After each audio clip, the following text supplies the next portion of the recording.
Want to thank everybody for joining the meetup today. We continue to have our online meetups until we return back to physical presence, which will hopefully be early next year. But until then, we continue to bring you guys great presentations and wonderful speakers. And today is no exception. We have Kevin Feasel presenting on types and measures. Kevin is a Microsoft Data Platform MVP and engineer manager of predictive analytics team at Channel Advisor, where he specializes in T-SQL and R development, fighting with Kafka and pulling rabbits out of hats on demand. He is the lead contributor for Curated SQL at curatedSQL.com, president of the Triangle Area SQL Server user group, and author of Polybase Revealed. A resident of Durham, North Carolina, he can be found cycling the trails along the Triangle whenever the weather is nice enough. Appreciate you very much for joining here today, Kevin. Take it away. All right, thank you. Well, there goes my second slide. Since we've already done introductions, let's talk about the topic for today. We're going to talk about two concepts, one of which is going to be available in every language, one of which is not available in every language. All programming languages have types, and we'll talk a bit about type systems. We'll talk about the benefits of types and some of the things that you can do with types in certain languages. Not all languages have the concept of a unit of measure, so this is something that, for example, you don't really have in C#, but could be pretty useful to have, so we'll talk about that as well. It's a small group here tonight, so if there are any questions, go ahead, either get them in chat, or if you want to just interrupt me, especially when I hit certain breakpoints, no problem at all. But what I want to do is give you a better understanding of what types are by walking through the F# type system. And this includes custom types. I chose F# for this because its type system is a little more fleshed out and a little bit more thought through than what is in C#. That said, C# has made a lot of strides in catching up to F# over the years. So there are things that are now available in C# that actually weren't really available when I started this talk, when I developed the talk originally. But the core concept we'll talk about is this idea of sum types and product types. And I'll talk units of measure as well. So begin with types of types. At its core, a type is it's a restriction. It is an explanation of what are valid values within a domain. So for example, integer is a type. Typically, it says 4 bytes must be numeric. So Bob is never a proper integer. The number 3 is an integer. 3.6, not an integer. Even with that little bit of information, we have a significant restriction of our domain that says if it needs to be an integer, we can't accept anything non-integery. But of course, we could get a lot more specific about what benefits of types look like. And as our goofus to the gallant, we have JavaScript. So this was from WAT, which was Code Mash short talk from about a decade ago. And the joke in here is that in JavaScript, the type system is definitely plays fast and loose, where if you connect together an array, like you have a 16 array and you join the word WAT, you get WAT 16 times. But then if you add the number 1, it'll give you WAT plus 1. But then if you subtract 1, it gives you not a number, because WAT minus 1 is not a number. But WAT plus 1 is WAT 1. Having fun with JavaScript, but that's all the fun we'll have with JavaScript tonight. So let's turn back to the two .NET languages, C#. We're used to defining types into x equals 6, unless we don't want to, where we say var x equals 6. By contrast, with F#, we're used to not defining types, let x equal 6, unless, of course, we want to, where we define x is, in fact, of type integer and set it to 6. So in both languages, we could choose whether or not we wish to define what the type is. Under the covers, the compiler is going to infer what is the most reasonable type based on the values, or based on parameters in a function, or based on whatever information it has available to it. But we could mandate that it be of this type. Now let's talk about a different type of types, which is option types. I have seen far too many of these in my lifetime. Whenever you see object reference not set to an instance of an object, or a null reference exception, this happens because we attempt to reference something that is, well, not available to us. We're trying to look at something in memory that just isn't there, and attempting to dereference that causes an exception. So can the letter B be an integer? The character value, the ASCII value of that could be, but the letter itself, no, would actually be, would return an exception, because it would say you're trying to cast char as int, and you would have to do that explicitly. So, all right, how do we avoid null pointer references? Well, if you just never have null, then you don't have to worry about null pointers. I mean, it sounds a little tongue-in-cheek, but it's a reasonable argument. So how do we avoid null? I mean, there's going to be cases where, for example, I try to access a site and I don't get any information back. How do I return that information to the caller?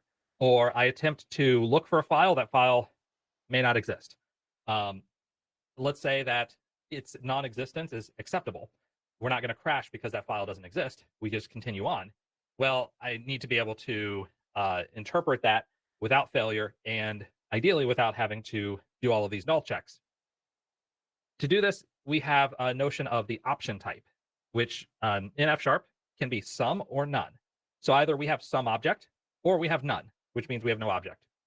Always has a value, can never be null. So some means we have a thing, none means we don't have a thing. And that is how we avoid null, because both of those are still things. So let's talk about what I mean here in our first demo. All of these demos, I'm just going to run in Visual Studio Code. I have IONIDE installed, which is the F# runtime environment. And if the text size is a little too small, let me know and I'll bump it up a bit.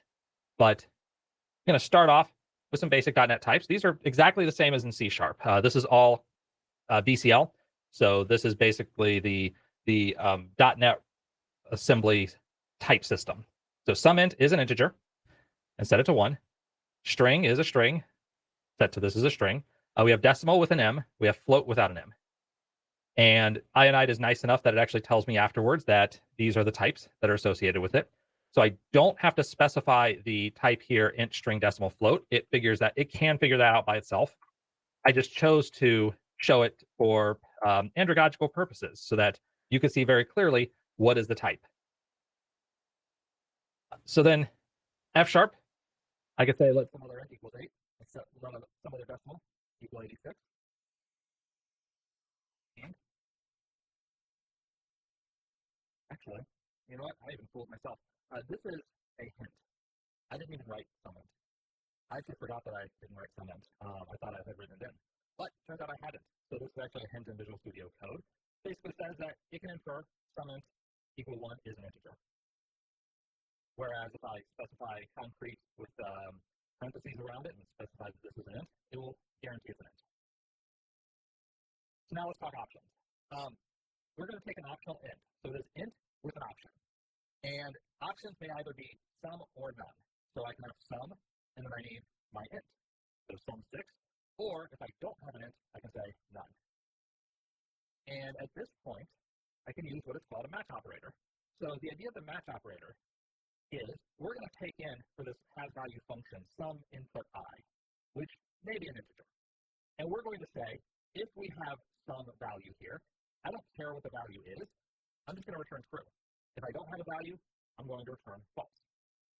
So this is has-value. It's a very simple way of determining whether or not some value exists. So I have optional int, which we know is sum 6. So if I call has-value optional int, we get back that, yes, we do in fact have a value. int does not have a value. So we could work with some and none in more complicated scenarios where, for example, I make an API call. Based on the results of the API call, I can perform other processing. A common pattern that I use in, for example, web API development is based on the internal status codes that my internal API calls return. I can return a 200 code if I got back an OK from the lower levels. I could return a bad request if I get, for example, like an invalid parameter from the lower levels. So I can easily translate this into what my output should look like. And in here, we're translating from a possible integer to a true or false. By the way, if I ignore a case, I will actually get a warning. So this orange squiggly will still work, but it says, hey, you got an incomplete pattern here. And specifically, you're missing none, which is true. I have a sum, And with option, we always have two cases. We have some and we have none. So if I have some, but I don't have none, well, if I run this with some, I get back true. But if I run it with none, what I end up getting back is an exception, a match failure exception. And the compiler is smart enough to warn us that you're missing something here. The compiler is smart enough not just for things like option, but actually also for strings, for integers, for other types with more custom domain, where it could say, hey, you're not covering a string that looks like this. And it will only show you one option. So if I make it a string, it'd be like, you're not covering a string with the letter A. Or if I cover A, well, you're not covering AA.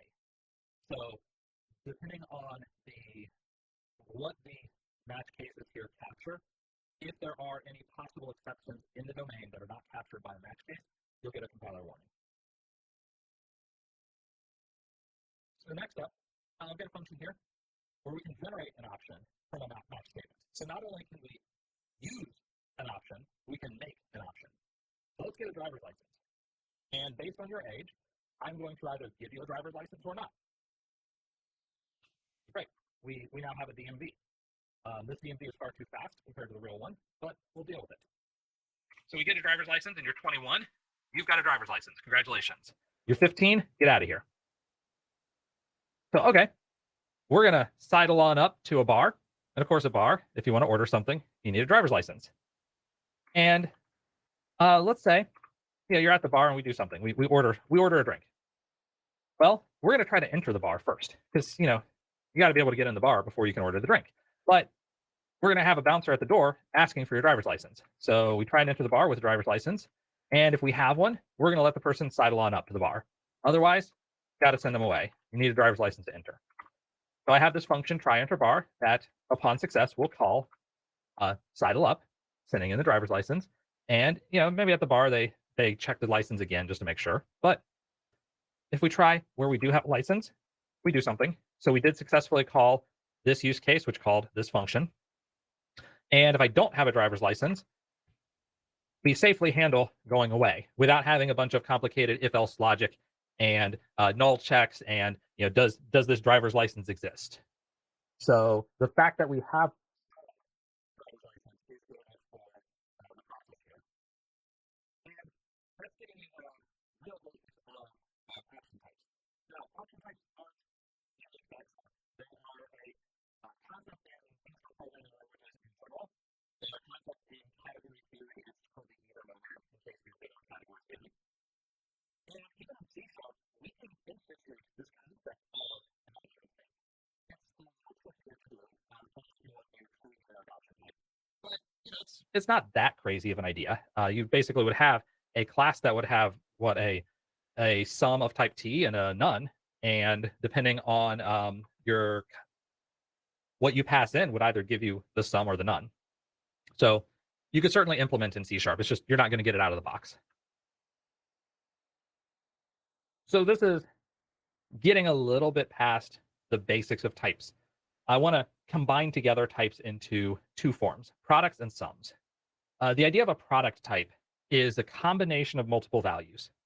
And there are a couple of product types that I'm going to talk about tonight. The first one is tuples. The second one is record types. So tuple, we've got that across .NET. System.value tuple gives C# its tuple abilities. F# has tuples built in. And a tuple is written as a comma-separated list, which is interpreted as the combination of different types. So, for example, 1, 2, 3, dog is interpreted as an int, an int, an int, and a string. And notice the asterisks between them. Those imply multiplication. So you have and. Product type means and. So we have a 1 and a 2 and a 3 and a dog. It's not a choose one of these. You need all of these. So that means a tuple is a thing. Not only is it a collection of int, int, int string in this case, but it is also in itself a thing that we can work with. We could pass around a tuple. We could operate off of a tuple as a contained whole, or we could divide out the elements of the tuple, operate on them individually. And where this is helpful is actually cross-language compatibility, where, for example, if you're calling a C# or a VB.NET function from F#, you can only pass one thing to the function. So if your C# function has 3 input parameters, you call it from F#, you can only pass one thing. That one thing is a tuple that contains your 3 input parameters. Record types are the other product type that I want to talk about. And this is now available in C#. Actually, it was going to be in 9. If I remember right, it got bumped over to 10, but it is out now.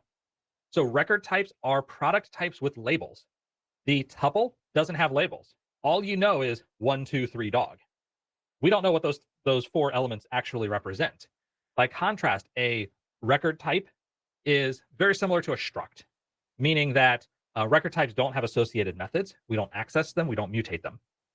They exist as data structured in our domain. So let's check out what record types look like here, as well as some tuples. Okay, so I define a tuple using commas, and we can see x is 1, 2, 3, which is just a tuple of 3 ints. I can also do this without the parentheses, 1, 2, 3, but that's a little confusing to most people. It's usually easier for people to put it in parentheses and see that this is all one contained whole. Now, a tuple can have multiple types within it. It doesn't just have to be integers or all strings or something. Here I've got an integer, a string, a boolean, a decimal, and a float. And you know what? It works. This is a tuple of 5 different underlying types. It works because we're combining all of these together. We're requiring one of the int, one of the string, one of the bool, one of the decimal, and one of the float. So int and string and bool and decimal and float. That and, very special, very important to think of when you're thinking of product types. A little bit of a brief diversion. Generally, functions, technically, I want to get pedantic on myself. This is a function. Functions use a combination of currying and partial application. So what am I talking about here? Well, I have a function add, x, y. So it takes 2 inputs. And you can see that the signature of this says int to int to int. So what this is saying is, given an int, x, we're going to pass the function results, or basically fold in another int, and then return back an int. X plus y gives us back an integer. Now, if I add 1 to x, this is the concept of partial application. So currying, I have 2 parameters, which are fed together. They're kind of sent from one to the next, and operated upon in the function as though they were all handled as one input. Partial application basically says, okay, let's give a function add 1, and I give you one integer, x, and then you're going to call add and add 1 to x. So I have partially applied the add function based on add 1. The importance behind this is really getting to the mathematics behind functional programming languages, and the idea that in mathematics, a function has one input. A function is defined. It's defined as an instance where every element of the domain has one and only one corresponding element of the range. And in programming, in the functional world, that concept matters. When we think about general purpose programming languages that have been historically dominant, C, C++, C#, Java, Python, these languages, typically we think of a function as having possibly quite a few inputs. When you take it to the functional programming world, that mindset changes, where we do think of it more in terms of mathematics. But when you add 1 to 7, you of course get 8. And notice that we don't need separators between inputs. I don't have to put a comma between these. By contrast, if I'm using a C# method, like system.math.atan2, which is the arctangent, it's the arctangent based on 2 numbers. I can't call it like this. I get a compiler error. Value is not a function, cannot be applied. It's not a function, it's a method. But this works. If I call atan2, it is a method that accepts a float and a float. So notice it has the asterisk, the multiplication, and it gives us a float back. So given a float and a float, we get back a float. By contrast, this add function took an integer to an integer to an integer. you can see even in the shape of the signature that there's fundamentally different behavior between this atan2 and this add function.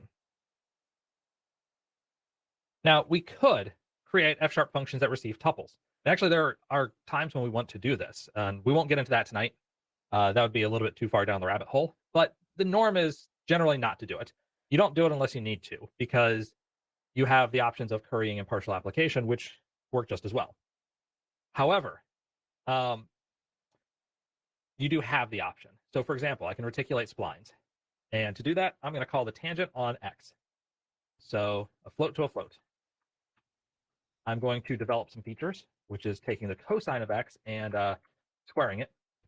I will accentuate the curves by taking x multiplied by the sine of x and implement a grid pattern. I mean, this is all just fake, all bogus operations, but I just wanted fancy names for it. So given some value x, we're going to create another function internally called path builder. And we're going to send in y. And we're going to accentuate the curves. Then we'll reticulate splines based on the output. Then we'll develop the features based on the output. And we'll multiply it all by x and return it as path builder. So implement grid pattern has been created. Given a float, it will give us back a float to a float. So this is actually kind of a function, because I have parentheses here, that takes a float and gives back a float. So if I implement grid pattern, we have a function that will do something. So if I send another float, I actually get a value back. So all right, if I prep implement grid pattern, like I mentioned, this is a function from float to float, and then I could call prep, passing in my other value, and get my result. That was a bit more down the functional hole. But let's go back to tuples a little bit. Let's talk about deconstructing tuples. So I mentioned when you create a tuple, it's not generally pleasant to remove the parentheses. When we deconstruct tuples, we actually can remove it. So this is more like Python, where I have multi-x. And remember, multi-x is this combination of 5 different input types. Well, with multi-x, I can break it down into its component parts. So we have x1, which is the end, and all the way up to x5. Now, I don't have pleasant names for these because I don't know what they are. All I know is it was a tuple of different types. So they're just my 5 elements of the tuple. But I can work with them very easily. Is x1 greater than 3? Well, x1 is 1, so that's not greater than 3. So I get back false. I can also unpack just the elements that I want. So for example, let's say I only want y1 and y3. So I want the first and the third elements, but I don't really care about the other 3. This will allow me to unpack just the 2 that I want. And I could work with them. Now let's talk about record types. So record types are labeled product types. A tuple is an unlabeled product type. Multi-x just had those 5 types. Person, however, has a first name, which is a string. It has a last name, which is a string, an age, which is an int. Favorite dog breed, which is a string. If I create a person, like a tuple, in order to create a person, we need to send in multiple values. We need to define a first name, a last name, an age, and a favorite dog breed. So what's interesting here is that when I define the person, I have a type of person here, but I don't say new person. It's not creating a new person using that syntax. Instead, I just define with curly braces that I have some record, and I fill in the elements. And based on what I fill in, the compiler infers that person is the only thing that could be valid here. So I never explicitly state person. Question, Kevin. So like if you declared that and you didn't have that person, or maybe you also put, middle name in there, is the compiler going to throw an error saying there is no such thing like that? So like, I'm thinking like it could be like doesn't automatically generate an anonymous type or something, Yeah, so first it's saying, hey, the record label is not defined. So that's not a great exception, but it will not create something of this type. Gotcha. So, okay. So that's not that's not how you would declare like an anonymous type. I was thinking like in C# you can do new, and then you can declare just like that, and then you'd end up having an anonymous type. So right. That's not something you would do in F#. Correct. There is a way to generate anonymous types in F#. This is not the way though. This is going to take something that exists. And by the way, if you add a middle name, which is a string, now this is saying, hey, I know you're a person because there's nothing else that matches first name, last name, but you're missing something. So we do have some compiler intelligence. You can fool a compiler And actually, you could do something like type person 2. Type person 2 has the same structure as type person. Notice it says it's now person 2. But this says, hey, I'm a person still. So there's a little bit of confusion. How do I fix this? Well, I can explicitly state that this is a person 2, but person 2 is not defined. That would be why it didn't pick it up originally, because I failed to run. So, okay, now Charlie's a person 2, but let's say I want to make Charlie a original person. This is not recommended. You know, it's generally not a good idea to have two types that have exactly the same attributes, but if need be, you can do it. And so I can make Charlie a person or a person 2, simply based on defining the element here. However, if I have uniqueness, or if I don't care which of the two it is, I can easily let the compiler figure it out. The record types tend to be really good when working with databases. And the reason for that is that, well, with databases, we make a call, we get back a record set, and we just want to populate that. We don't tend to have, say, necessarily need mutators and accessors to access the data, to modify the data. We have that data as it is. And this will not be a running example because of the version of .NET that I'm using. But if I had the right library, I could open up f#.data and connect to my local host to a local database and run a SQL command. So, for example, from the airports table where the IATA code is RDU, or I'm blanking on any of the DC airport codes, and I actually don't know the RVNUG code. I don't know. All right. Yeah, I think that's it. There was one time when I was going to fly into there. I think it was even for a user group meeting, but then I saw what the price was. I'm like, I'll just drive. So anyhow, we could select that, and we get back this airport SQL, which would be an object, and we would populate it into a record type. And inside that record type, essentially, we would have direct access to the elements of our airports. Now, if I want to reference, how do I reference this stuff? Well, Charlie.firstname. Charlie.firstname is not here, so let's find out why. Let's execute Charlie again. Charlie's a person 2, so let's run Charlie.firstname, and it's saying, printing out Charlie. And it's giving us this unit, which we'll talk about later. So, we have Charlie. Great. Now I can also store the first name in something like FN first name, and it gives me back this is a string. So I can save the string Charlie and use that later. And then here's where I was talking about where, hey, if the compiler, if we introduce some other person, I had person 2 up above, but here's some other person, and Denise will be a some other person because that was the last one that we created. But if I wanted to make sure that Emily is a person versus a some other person, I could specify it that way. So if for some reason you have, so for example, say nested hierarchies of inheritance in your .NET code, and you have an X type and a parent type and a subtype, and they just happen to have the same attributes, you could still specify this conceptually. That style of thinking doesn't perfectly align with writing good F# code, but no big deal. There's a way to work around it. If you have the same structure, can you then compare and equal them to each other later down the road? Like, can you say Denise equals Emily? Same structure, but it's a different object, right? So is it really a different object, or? Yeah, so then, some other person and person don't support the operator equal. So I would have to implement, I'd basically have to implement what is equality for this. Is it element equality? Is it the value equality? Is it matching hash ID? It's basically the same in C# where I have a class, and is element of class A equal to an element of class A or an element of class B. And if I implement the methods to determine equality, yes, I could compare across. So we could say a person or some other person that they're equal based on the combination of first name and last name. And then I could compare a person with a person. Now, if I wanted to compare a person with some other person, because these are not parent and child class, there's no inheritance involved. They're completely separate record types. In order to compare them, I would have to have some sort of comparer. But I could, generally the F# way to do this is I would create a function. So let's say match p1 dot first name equals p2 dot first name, p1 dot last name equals p2 dot last name.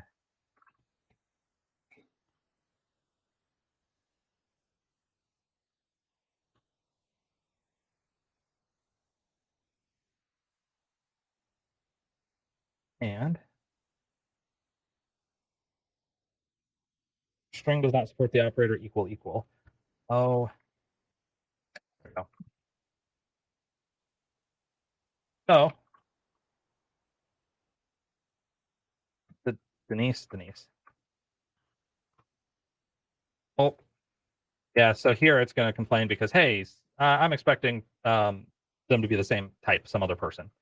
So if I made both of these some other persons,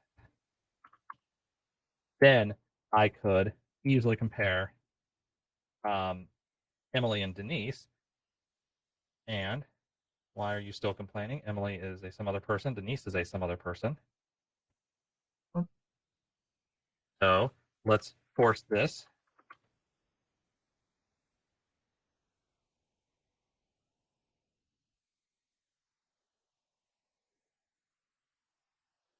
There we go. Let's try to compare now. It really does not like me right now. Denise is some other person. Emily's a person. Okay. I must not have run this. Emily is now some other person. Yeah, she's a some other person now. You're all witnesses to this. And now these are not equal. So let's say that if I wanted to have some sort of some other person to person comparer, then I could specify. And now let's make Emily a person again. But again, this is like comparing two completely separate C# classes. I have to recreate the function. There we go. And now I have a person and some other person that I can cross compare. So I guess the records here, these aren't really like the new C# records where they have some of that stuff built in, right? So you can compare two different records. Well, two of the same record type, and then it'll actually tell you if they are equal without you having to write all of the compare logic.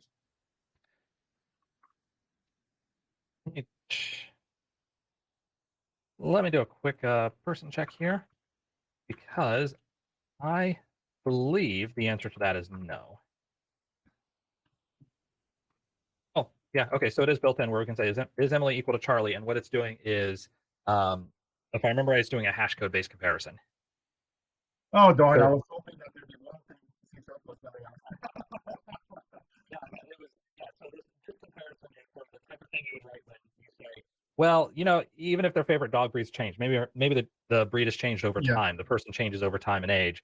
But we're going to see you are the same person if your first name and last name are the same. That's how we would implement it here. The object-oriented approach to it would be to implement override on get hash code and override on the equals method. And then we would do Emily equals Emily 2. So yeah, both languages will give you both approaches to it, depending on what equality means. And it kind of gets to some of the notions of type of, what are we defining? How do we know that a thing is equal to another thing within a type? When it's just an integer, that's really easy. Are the integers the same value? When it's just a string, that's easy. Are the strings the same value? But when it's more complex, we start getting more sophisticated understandings of the nature of the thing we're discussing. And now it gets trickier to say, are they equal? Am I equal to the me of a year ago? Now we get into a whole deep philosophical thing that I don't have nearly enough water here to cover. So let's talk sum types. Sum types are the analog to product types. In contrast to a product type, which is a bunch of ands, the sum type is a bunch of ors. So in other words, a product type chains together an int and a string and a decimal.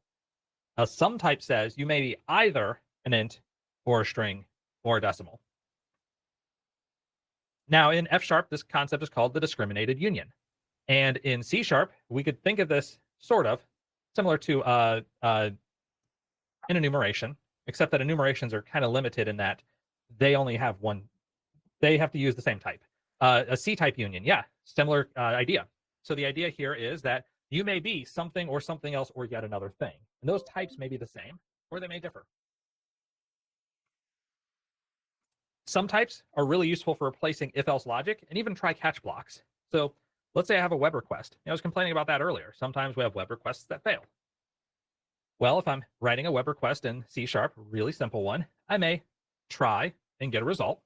Get result might open up HTTP context, make the call, do whatever checks need to happen, send over whatever bearer token, what I need to do, get back the JSON, shred the JSON, reshape it into objects that I need, and return those objects to me and give me a result. Well, sometimes things happen. We want to catch an exception. So we throw a server-side error if there's an exception.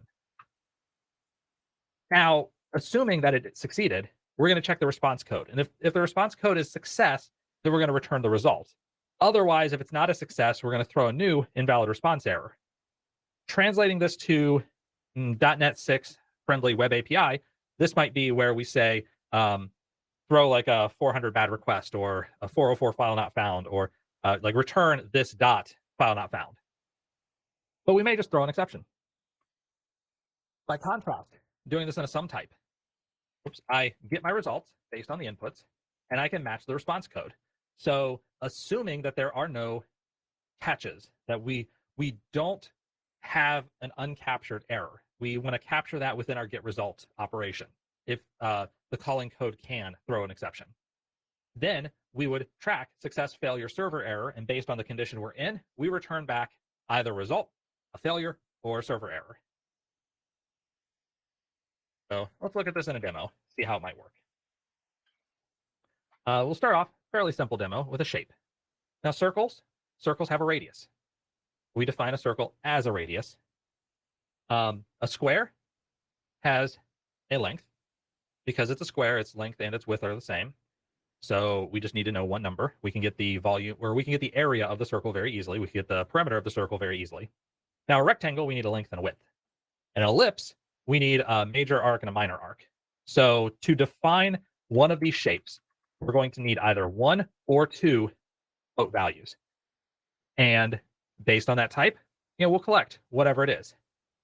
Now, I can make room size a rectangle and say this room is 14.8 times 17.1 feet. And we can see that is a shape. So I don't need to call it a shape. I don't need to say like shape.rectangle or shapefactory.buildshapefactory.generate rectangle. Nothing like that is going to be necessary. I can simply call it a rectangle, pass in the appropriate parameters, and it knows that this is underlying this is a shape. So a pipe opening might be 0.375 inches, 3/8 of an inch pipe opening. And where this is interesting is that with shapes, I can perform actions. I mentioned all I need for defining the area of a given shape was the one input. So if I have a circle with a radius, then I can say pi r squared is the area of that circle. For an ellipse, it's pi times the major arc times the minor arc. With a rectangle, it's length times width. With a square, it's length squared. And if I want to find the area of my room, it's 253.08 square feet. If I want to find the area of the pipe opening, which is a circle of 3/8 inch diameter, that's 0.441 square inches. So now I have one function that says, depending on the shape that you're sending in, here's how I'm going to operate. I can also combine discriminated unions. So let's build another one, color, red, blue, green. And my curtains, let's say that the curtains are red. I have another attribute. I have a shape and a color. So attribute is a combination of shape and color. My color is curtain colors.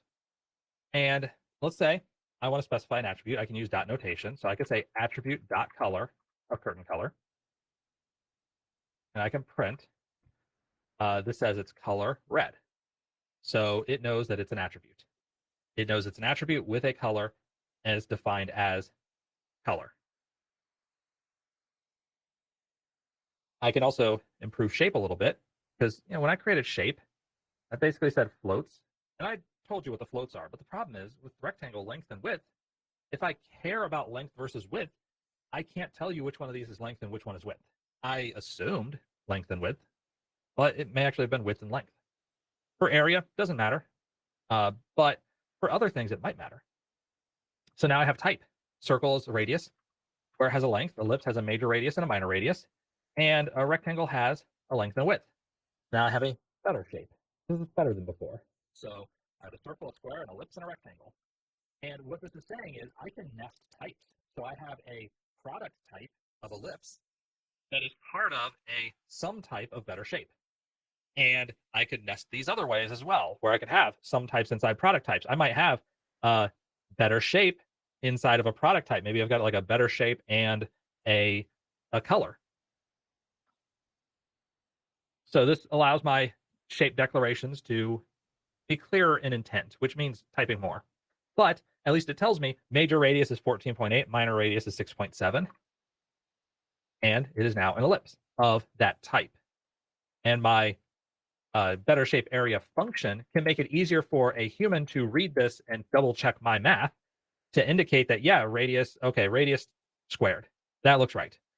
Major radius times minor radius. So I could say if I accidentally had like this, it may be hard for me to catch it immediately, but a human code reviewing could say, wait a minute, a rectangle's got length and width. Maybe, are you sure this is right? Why are you collecting the width otherwise? So humans can more easily read this. We have a type which a person can potentially troubleshoot better. And my better shape, given an ellipse of 14.8 and 6.7, has 311 square units of area. Okay, so I have a pet. Now, pet, we can have a pet dog, a pet cat, or a pet rattlesnake. And we have a person 2. So person 2's got a first name, a last name, and a favorite pet. Now, their favorite pet is optional. Maybe not everybody has a pet. So Emily's a person 2, and her favorite is a rattlesnake that is, let's say, has eaten 6 mice. So we know that Emily has a favorite pet. It's some rattlesnake. So we use that option type. Frank doesn't have a pet. And thus, by saying none, we now have this product, person 2, that has a first name, a last name, and a favorite pet, which is a sum type of option. So when I mentioned that we have some or we have none, SOME or NONE, that makes option a sum, SUM type. It all ties together. It all binds together. So now I want to talk about unit. That's right, Randy Johnson. Now, our unit is the representation of a category with a single element. I promise no more category theory comments tonight, I think. I'm pretty sure. But unit is a concept that does come out of category theory, and the idea is values go here to die. Unit is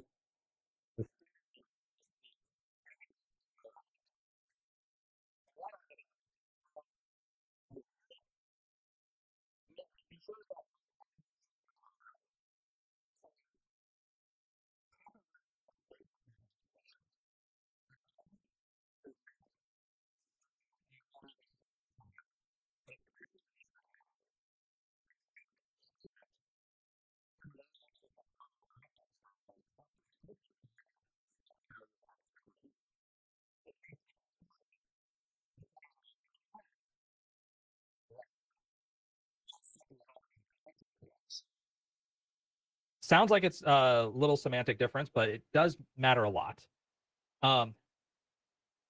Functional programming languages assume pretty much everything is an expression. Functions return values. That's what they do. If you don't return a value, something under the covers that's a little weird is happening. In practice, not all functions return useful values. Sometimes we don't care what the value is.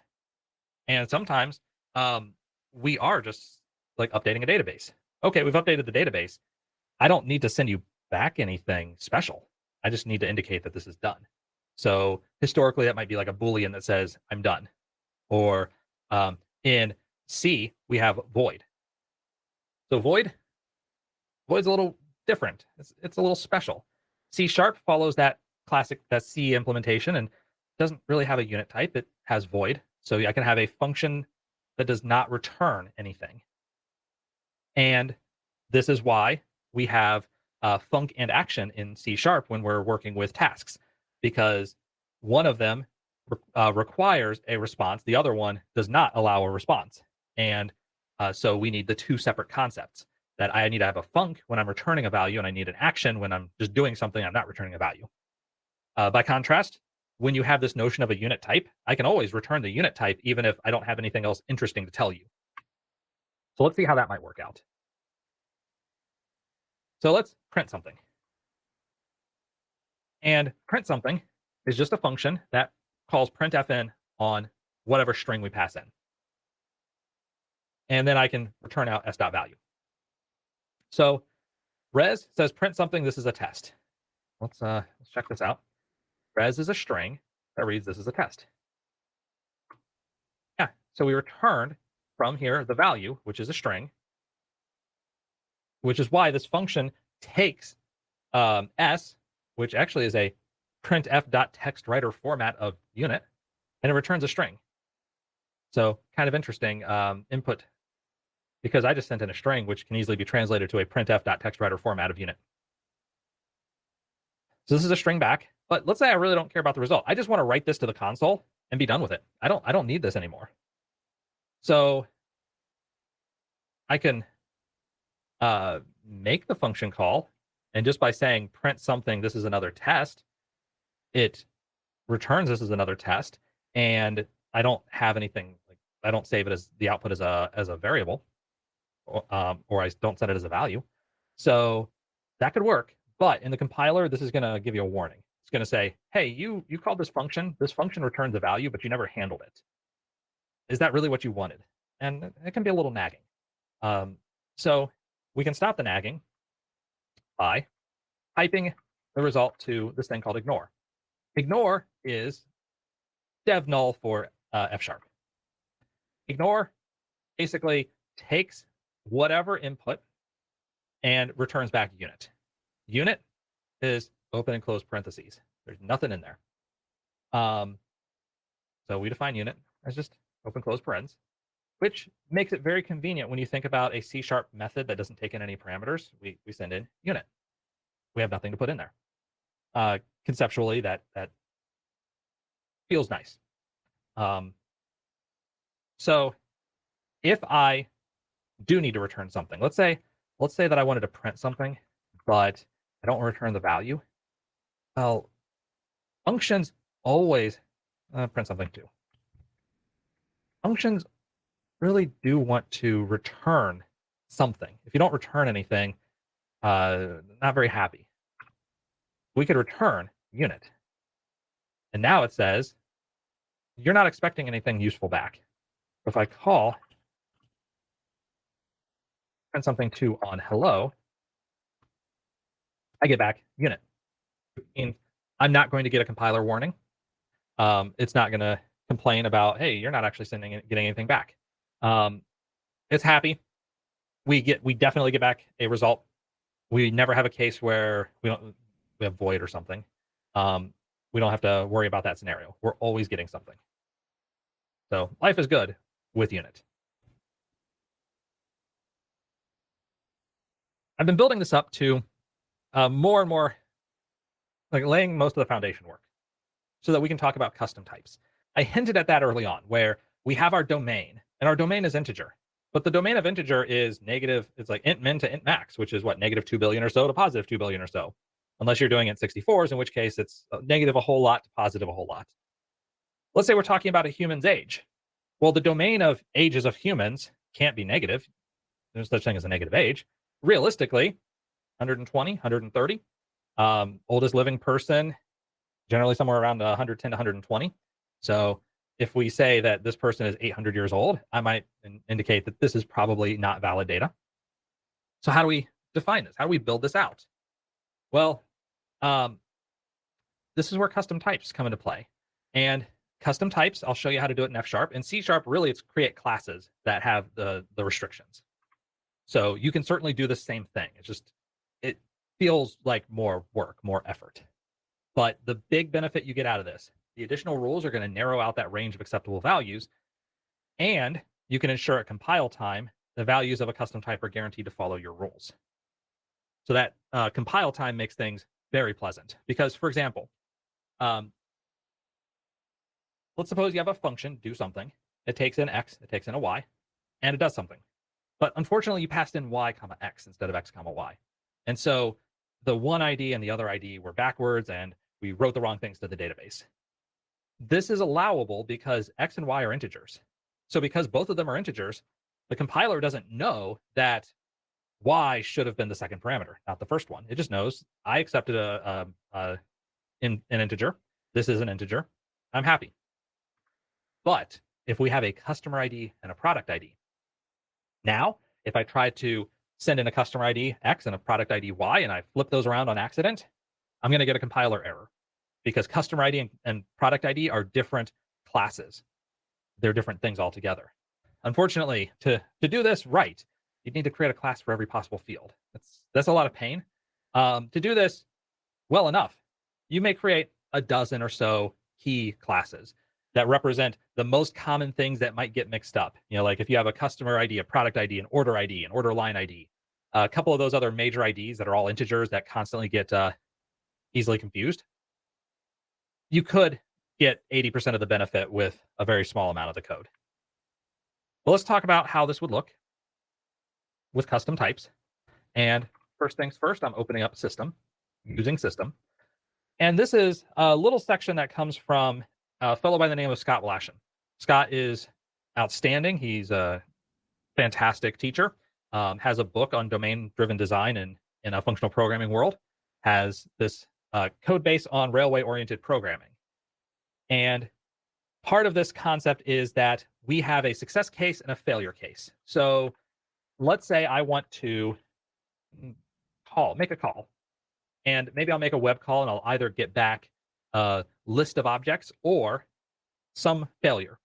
And I want to understand why it failed. So if I get back my list of objects, that is of type T success. So that might be my my list of objects. And I might get back some messages that maybe tell me how long did it take, if there were any interesting info in addition to the objects themselves. But if it fails, I need to get back messages. I need to understand why did it fail. Was it because of invalid bearer token? Was it because of invalid authentication? File not found, bad request, 429, server overloaded, too many calls. Trying to understand why so that I can possibly fix it and try again. So to succeed, I have a function succeed that takes in X, whatever that thing is, my list of objects or whatever, and I create a success of X. And maybe I can succeed with a message. If I want to write a message while I'm also succeeding. Now, if I fail, I have a list of messages. So whatever message that I want to send, fail, file not found. It's going to create a list with that message in it. And I can take those messages and a function and then call a result. So what are we doing? What we're saying is, given the result is either going to be a success or a failure. Is it a success? Well, if it is a success, then we know that we have a type of success and message list.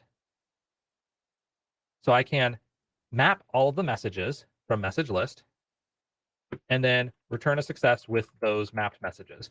What list.map does is basically it takes in messages, MSGS, which is a list of A, and it's generating out a new type of list. So it's not actually doing much, but this F, this is special.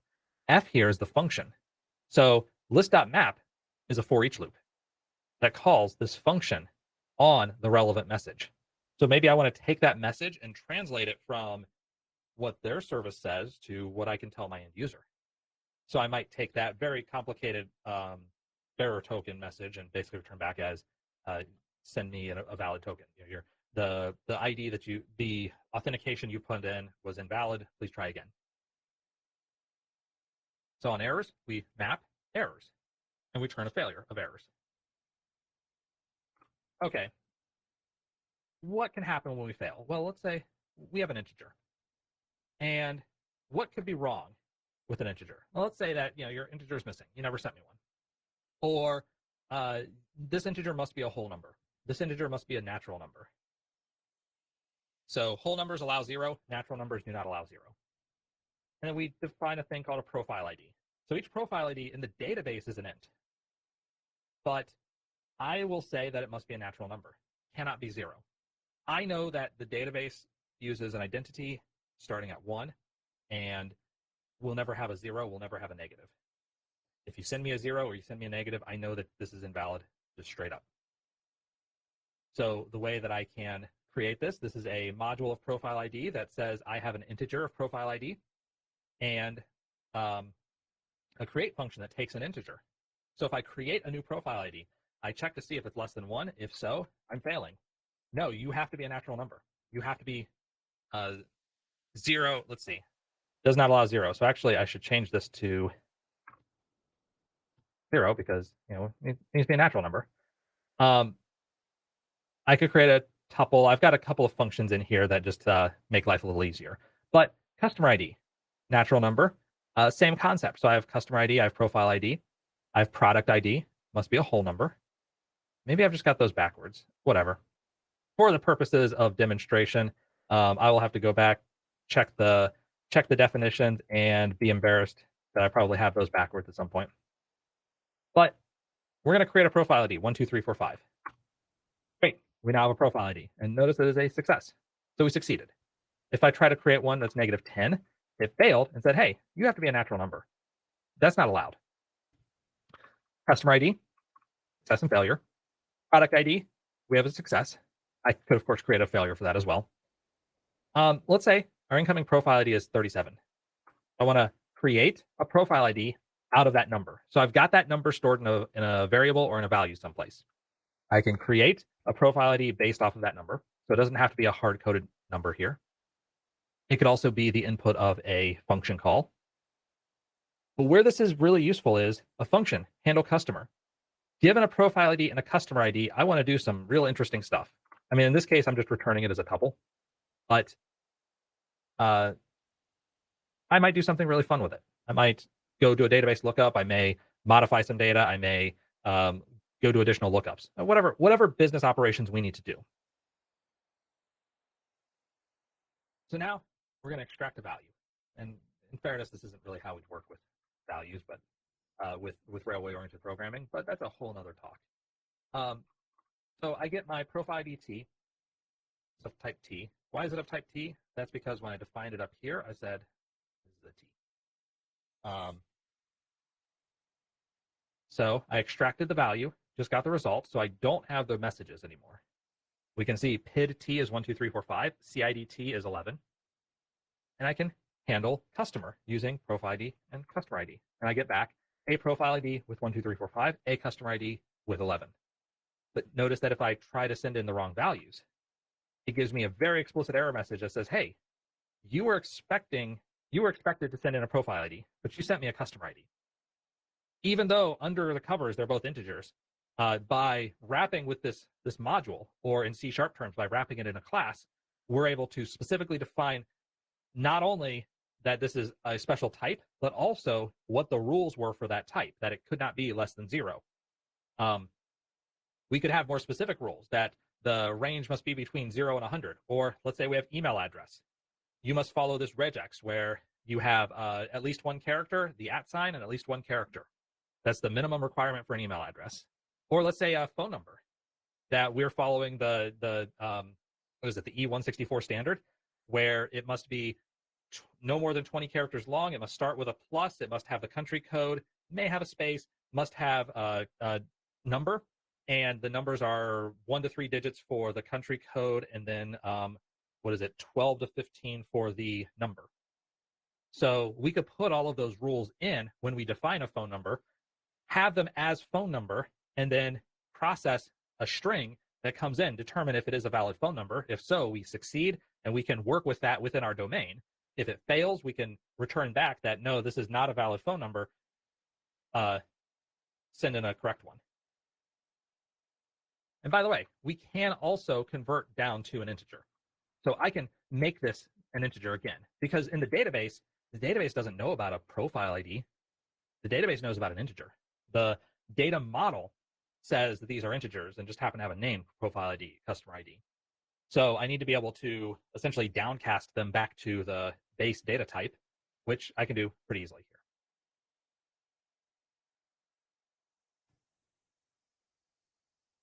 So that was types. Now let's wrap things up with a brief discussion of units of measure. Okay, units of measure is something that's actually not available in C#.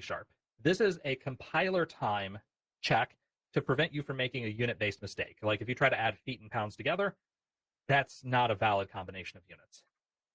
So we can define measures, conversion factors, add and subtract values of the same unit, multiply and divide values of different units, and solve some physics problems. So, classic physics problems like a train leaves Chicago at 4 p.m. on Tuesday and a train leaves St. Louis at 2 p.m. on Wednesday. At what point do the trains collide? Or less classic physics problems that actually I think I got on a high school physics test, which was Randy Johnson can throw a fastball at approximately 98 miles per hour, give or take a couple. This bird was flying across during a spring training game in 1998. It impacted approximately 60 feet away from Randy Johnson and subsequently exploded. What was the force necessary to explode this bird? So we're gonna sort that out. So let's build in some measures. So units of measure is defined as an attribute type of just measure. So I have inch, foot, mile, second, minute, hour. And there's nothing special about this. The compiler doesn't know what an inch or what a foot is, what a meter versus a kilometer versus whatever is. And we build all of that information out ourselves. So I can say inches per feet. So I have a float, which is inch per foot. Well, 12 inches for a foot, 5,280 feet for a mile, 60 seconds for a minute, 60 minutes for an hour. So let's say I have 7,240 seconds. I can figure out how many hours that is by taking that t, dividing it by seconds per minute, dividing it by minutes per hour. If you do the math, you say this is 2.01 hours. Well, let's say Randy Johnson threw the fastball at 98 miles an hour. Say the bird was 50 feet away. So how much time did this bird have to move? Like as soon as Randy Johnson lets the ball go, how much time does the bird have to realize that, oh, I'm definitely in the wrong place right now. I need to skedaddle. So the distance is 50 feet. The pitch velocity is 98 miles per hour. Finding that pitch velocity in feet per second means that I need to take pitch velocity, feet per mile, and feet per mile, remember, is FT over mile, divide it by minutes per hour, divide it by seconds per minute, and what I end up with is feet per second. So this ball is traveling 143.73 feet per second. That's the definition here, 98 miles per hour. And if I divide distance by pitch velocity, that gives me back time. So distance is measured in feet. This is measured in feet per second. Do the division, it tells me back that I have seconds. I have 0.3478 seconds before that ball gets 50 feet.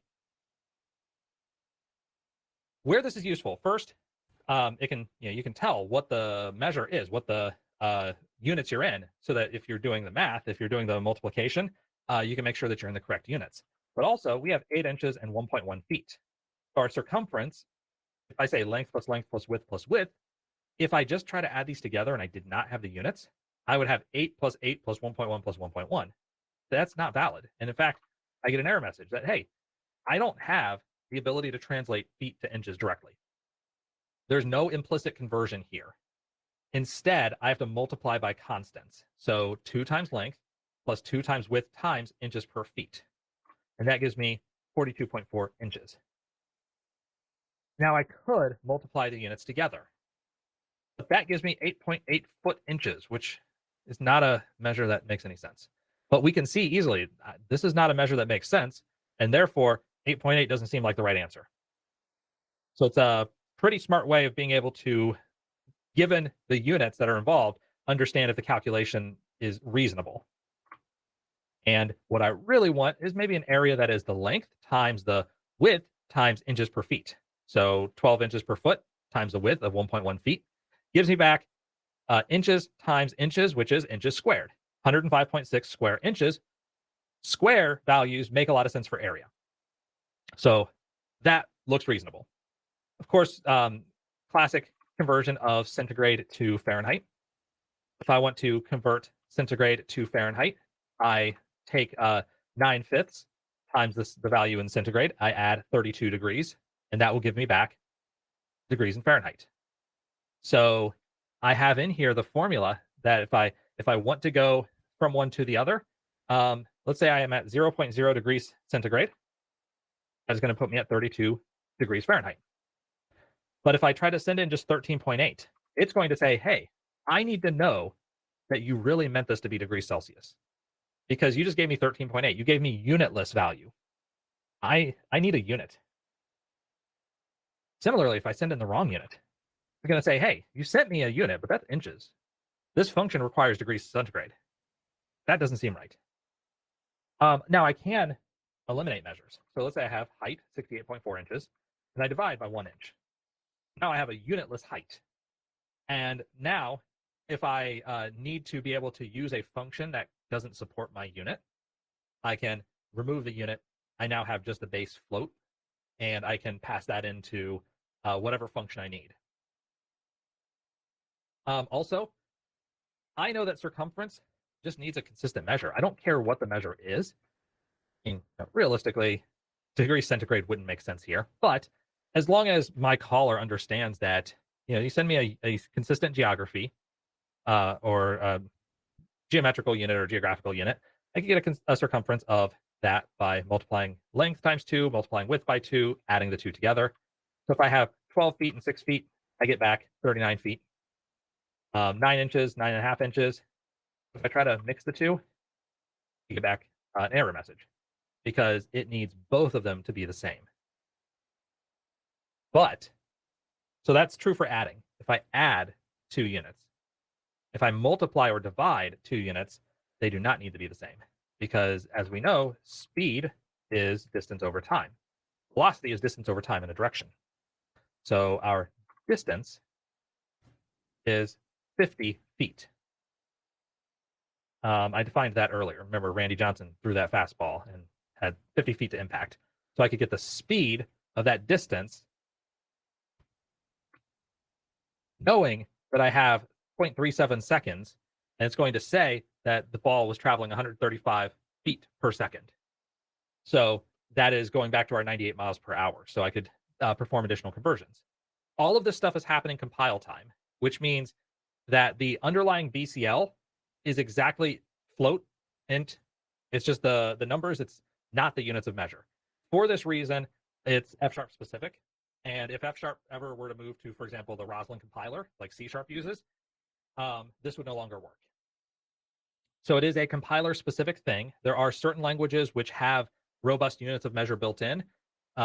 C# happens not to be one of them, but you could implement some of these. And you could build your own measures library that had classes, and then you would do class conversions. You might have types where maybe you have distance types, you have speed types, and you could have operations that would allow for conversions between metric and imperial systems that would allow for conversions of, say, miles to feet to inches implicitly. So I'm not saying that stuff's impossible, but it is built in here, and this is compiler level, and will give you compiler level errors, which is kind of cool. The downside is it is not runtime. Like I mentioned, .NET itself, the BCL, does not have this concept of units of measure. So in production, I cannot take something, convert it to inches, and then assume that whatever's in there, maybe if I try to pass it to another function, it will fail because my inch conversion, like this thing is no longer in inches, this is now in feet, and it needs to send in a function of inches. So I could have runtime errors. If I have some input X, I can't prevent X from being in feet instead of being in inches.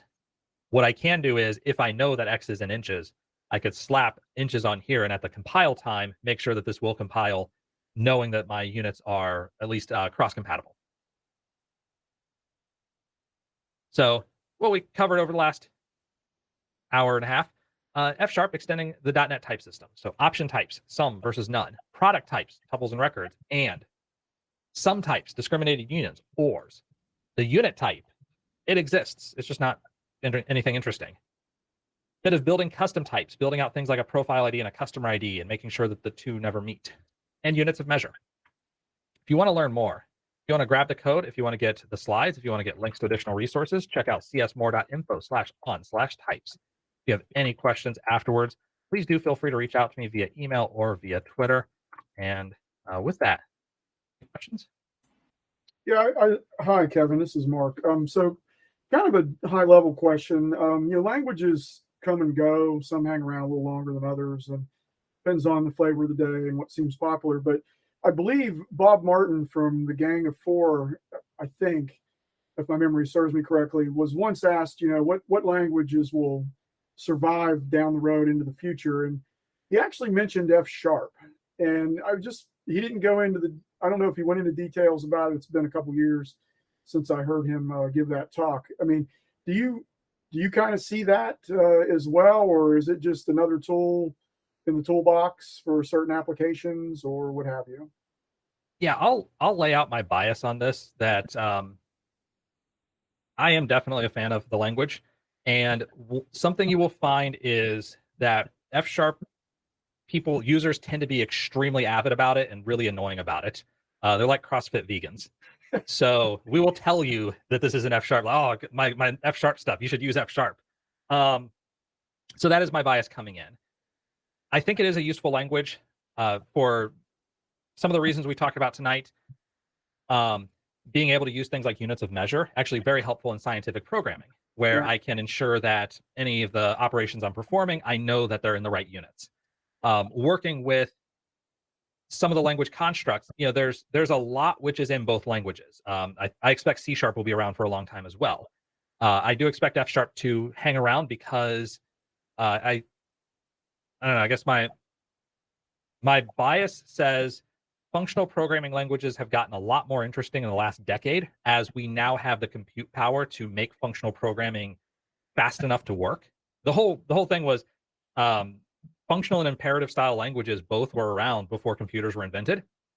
You had people like Frank Church doing lambda calculus back in the 1930s under the notion that, well, when eventually we get a computer that can run this, here is how it could work. And though that branch turns into functional, you have people like Alan Turing who are coming up with imperative programming techniques and programming that in some of the early machines, because it's so much cheaper in terms of processing power. And so we saw for decades this life in the imperative world by necessity. Structured programming languages followed on. So you got to C, you get object-oriented languages, you get C++, you get Java, you get C#. And then we saw this functional resurgence at about the same time that we saw neural networks take off. And for the same reason, we now have much more powerful machines today and can take advantage of some of the more declarative and mathematically correct ways of describing the world, knowing that the joke is in F#, if it compiles, it works. It's a joke for sure, but there's a lot more safety that you can build in with the type system, with units of measure, with some of the constructs that are in here that make it so that you're much more likely not to have silly bugs, that you're more likely to have deeper soul destroying bugs versus silly bugs. You're going to have deeper soul destroying bugs with any language, but it's just the way life works. But that this gets rid of whole layers of dumb stuff. I switched these parameters. I forgot to instantiate this thing. I forgot to new up this object before I referenced it. And that costs extra processing power. The additional structure is kind of expensive, but it's really powerful. And I think it's also why the last decade or so, you've also seen other functional programming languages become much more ascendant. In the data world, Scala took off. Scala was, until about 10 years ago, it was this offshoot functional programming language in the JVM that a few people cared about. And then Spark happened. Spark is built in Scala, and all of a sudden, Scala became a very interesting language to learn. Python has kind of eaten Scala's lunch in that regard, which is sad, but them's the breaks. In mobile development on the Android system, Kotlin is kind of functional. It's really taking over to the point where, if I remember right, Google's basically said, yeah, develop in Kotlin. You can still write classic Java, but we have libraries in Kotlin. In the JavaScript Framework of the Week Club, that React structure, also functional based. And even in C#, what we've seen over the past 15 years, ever since the introduction of generics, has been slowly increasing more and more what you can do functionally. Like think about link, funcs, and actions. Going further, just recently, record types. A lot of these concepts are now being blended in because they're good, and now we have the processing power to support them. And so that's, I think that's the really long-winded version of the answer to the question, but basically comes down to how adaptable is the language for meeting long-term human needs. And the easier it is to adapt that language to take advantage of additional processing power to satisfy making lives easier for humans, I think that language is going to survive longer.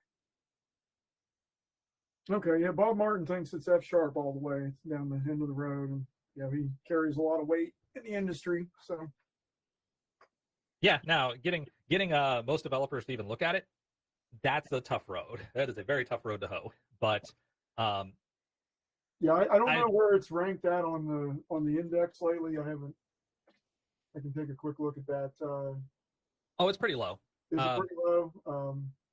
Yeah, it's probably not in the top 15. Yeah, not in the top 20 at the moment. There are others. I found it interesting that a lot of the newer C# features, they seem to be trying to catch up to like F#. Very much so. Switch expressions and the whole parameter matching and all of that seems like I didn't even realize like how much it's trying to match what you just showed today. That's like the bulk of the changes in C#. So yep. So that is kind of intentional. The way that they treat it, Don Syme and Mads Torgensen, they definitely work with each other a lot. So Don Syme is the language architect for F#. And by the way, he was also the guy who implemented generics in C#. So, going back a ways. They will explicitly work on something in the smaller language in F#, get it sorted out, get it figured out, and then C# adopts it. So yeah, Drew, to your point of undermining functional languages long-term, other languages copying many of the nice features, you could say that. And I think that can be fair. That, yeah, you'll have some marginal people who don't adopt the Scala because Python has lambdas. And if that ends up with better ability to write code over the long term, so be it. That's good. Ultimately, it's about how well can humans write code that works, is efficient, is easy to work with, is easy to modify and adapt. And the language itself is just the tool that we use. And yeah, there are some tools I like more than others. There are some tools I have developed fondness for, but at the end of the day, tools are there for their utility. They're not there for enjoyment as such. And that's why, if a language dies, to quote the ever quotable Ivan Drago, if it dies, it dies. And hard sell on Linux, .NET in general is a pretty hard sell on Linux. It's gotten a lot better with .NET 5, .NET 6, in part due to the necessity of being able to run in Docker, to being able to run in a real containerized environment. There are some things that are very difficult to do with the .NET framework in Linux, and there are still a fair number of libraries that depend on Windows-specific features. But that number of libraries is a lot smaller. The move to .NET Core to .NET Framework 5 to Framework 6, that I think has helped a lot in terms of cross-compatibility, helped a lot in terms of being able to write code that will just work on Linux. So the code I wrote today, all that just works on Linux. That comment was in reference to the Mark quoting the other person saying F# should take over. Oh, yeah. And so, obviously, it's never going to take over on Linux in the next, decade or something, because it's just not going to be users.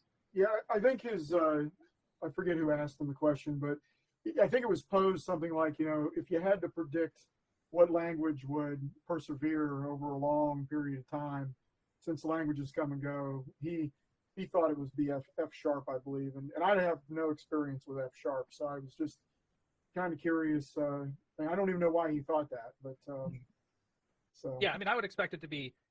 I would expect to see over the long term the move toward more and more functional style programming, because of parallelism.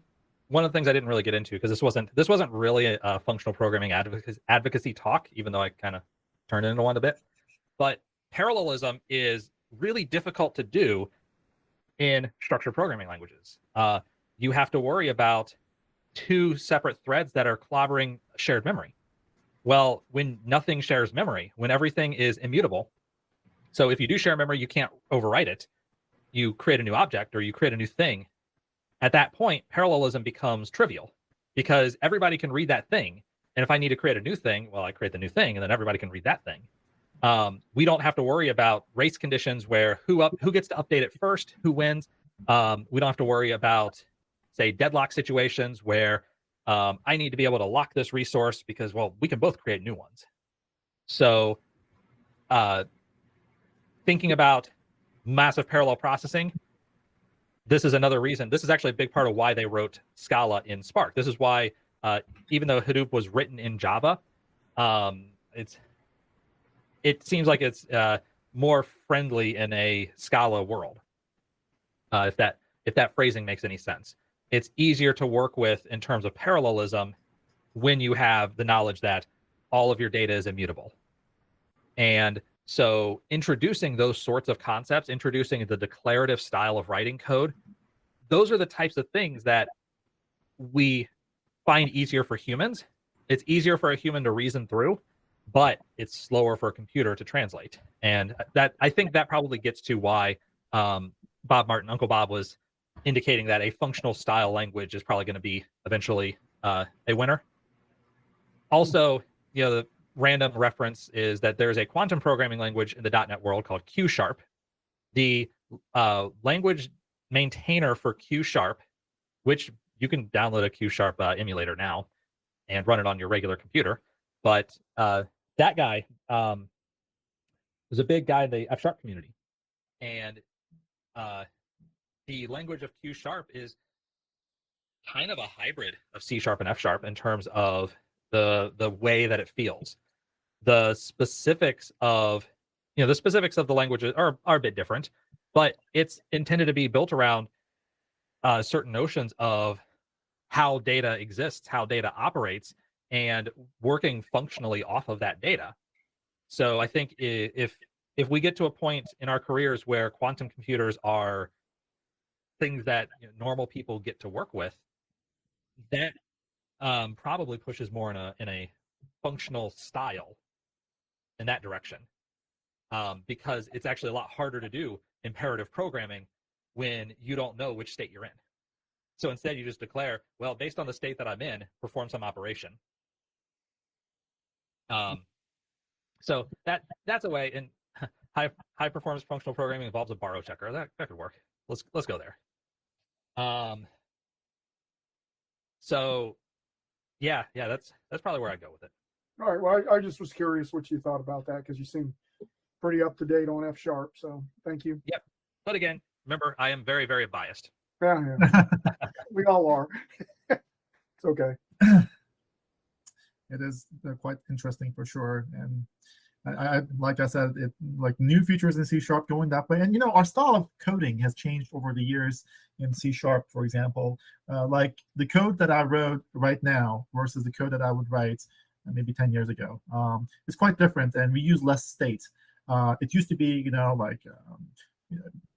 well, a long time ago, you never use globals, right? You always use objects and put all of your data and everything in objects. Well, even now, your properties and fields in your objects, it's really global variables inside of your class in a way, right? So we try to minimize the states in objects, and wherever we can, we actually write static methods rather than writing instance methods in your classes, because static implies, hey, it can't access any of the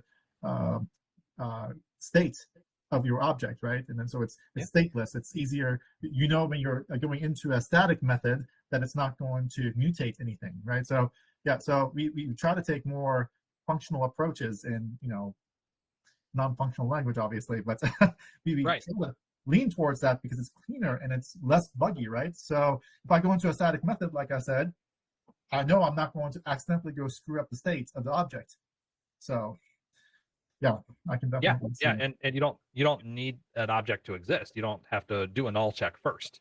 So there's no chance of a null pointer exception there. Yeah. And so we're at the point where the latest compilers in Visual Studio, latest versions of ReSharper will even complain that, hey, you're not using any member variables in here. Why not just make this a static method? Oh, really? Huh. Yep. That's cool. I think Visual Studio 2022 does that, if I remember right.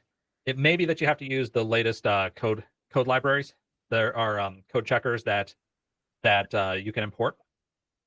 I like that. That's cool. Did not know that, and that's we've been doing that as a coding practice and code reviews and whatnot. But that's really cool that the compiler will tell you that. Yeah, it'll give you a little warning. I think a lot of it in C# goes back to it goes to generics, but really to LINQ. LINQ is when developers started getting C# developers started getting that real feeling of I can do things declaratively. Mm-hmm. Yeah. And you've seen C#, even Java, moving. If you think of a functional versus object-oriented axis, where 1999 Java is over here and Haskell or Erlang is over here. F# like right here. C# in 2005 was about here, but it's moved. I'd say C# is kind of in the middle, where you could write entirely functional C#. You could write entirely object-oriented C#. I think you'd be unhappy in both cases, but you could write mixed very easily. And even if you do live in C#, there is a book by Manning. Manning's the publisher. It's an Italian fellow who wrote a book on functional programming in C#. So it's getting a lot of the benefits that you would get from a functional language in C# itself. And I do recommend that book. It was very helpful for me in terms of improving C# development skills. Gonna have to check that out. That sounds interesting. So is that like real world functional programming with examples in F# and C#? Is that it? Ring a bell? Let me double check because I don't think it's real world functional programming. No, it's here we go. Enrico Buonanno, functional programming in C#, 2nd edition. So I'll drop a link to that in chat. So functional programming in C#, you said? Yeah, the new version just came out. So I have not read the 2nd edition. I read the 1st edition, which was a few years old. This new one came out about 6 months ago. And what was his last name again? Buonanno. I put the link to the book in chat here. Got it. Ah, nice. December 2021. So hopefully he included all the newer features to make it easier and functional style in C#. Yeah, so actually he's got tuples, async streams, pattern matching, and records. So, I'm definitely gonna have to check this out. So yeah, all those examples work with C# 10. Yeah, .NET 6 and C# 10. Nice. This is approximately what I meant when I said, like, if other languages move to allow functional programming, that actually maybe decreases adoption of fully functional languages. Like, if you can just do it in C#, you don't have to go switch languages. Yeah. There's, I'd say there's still some argument for going more whole hog, and those are the specific use cases where going functional makes a whole lot of sense. So for most web applications, for example, pure functional programming, maybe not that important. But Erlang, as an example, Erlang was written as a language because the Finnish telephone company needed something that just would not fail. And so they wrote their own language and implemented their telephone switching system in that language because they knew they had compiler level correctness. And if computers failed, that they would still be able to switch over because there was a memory, the data was readily available to other systems. So there are still benefits from other languages. There are benefits from having a pure object-oriented approach or pure functional approach. But yeah, I would agree for a lot of general purpose use cases. This keeps people in C# instead of saying, well, now I have to decide if I want to make the move. which in the end, if you're writing good code, I don't care what language you're writing it in. And that's the philosophy I was trying to describe when I was saying that, yeah, languages are tools. Yeah, I'd say the affinity we have for languages is irrational but fun. But at the end of the day, if there's a tool that is so much better suited for the job, just use that. Unless you just want to have fun. Quite interesting, and the book looks really good. So yeah, I can definitely recommend it. Cool, thank you. Yeah, I really like, he's showing off how to, use the new features like we were talking about, like using the new switch expressions and with C#8. That's very cool. Yeah, I'm looking at it now. Actually, this site lets you, that link you put in lets you see a lot of the books, so that's excellent. And you can actually copy paste the code right directly from there. There's copy buttons, I mean. That's so cool. Yep. Cool. Manning does a pretty good job about advertising books. Very nice. Well, thank you very much, Kevin. I think you've done an excellent job showing us all types of information. So thank you. This was very enlightening, and I have a lot of homework now to go try to be a little bit more functional. And the types thing is really interesting. I really actually like the unit of measures. Of course, there's no chance of me using that in C#, but I need to look at F# again. So thank you very, very much for enlightening us tonight. Yeah, thanks. Enjoyed it quite a bit. Appreciate it. Thanks for coming in. Yes, thank you. Join us next month, July 7th, 7/7, where Sean Killian is going to show us how to write Gherkin style with SpecFlow for acceptance test driven development, which that's going to be very interesting. I've looked at various different types of acceptance testing, and this definitely looks like the most interesting. All your tests read like English. I guess it's Gherkin style. I'm not sure the story behind that, but we will see. July 7th. Come check it out. Okay. Thank you very much. Thanks, guys.